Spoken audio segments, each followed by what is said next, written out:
Meil on tasuta kõrgharidus ja kui nüüd seda arvesse võtta, siis saab ülikooli sisse praktiliselt igaüks, kellel on piisavalt palju hallolust kõrvade vahel.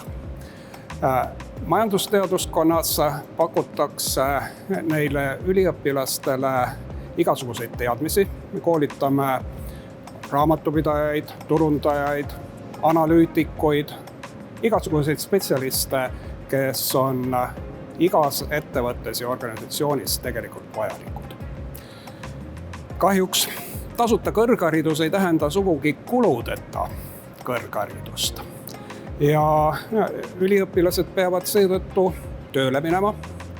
2 põhjust, 1 elada on vaja ja teine tegelikult neil jääb saamata palk, mida kõik nende eakaaslased tegelikult saavad.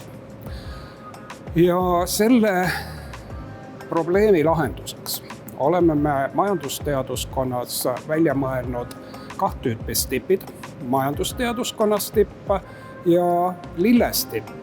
Ja see lillestipp on üks eriti tore asi, mida me teeme koostöös meie tudengitega.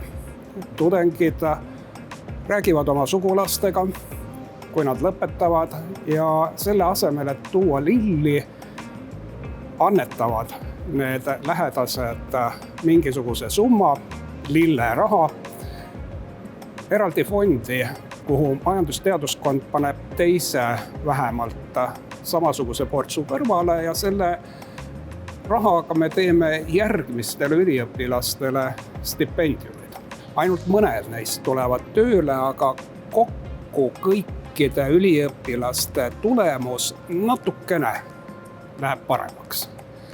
Ja see on tegelikult väga suur kasu. Nüüd, mis siit järeldub?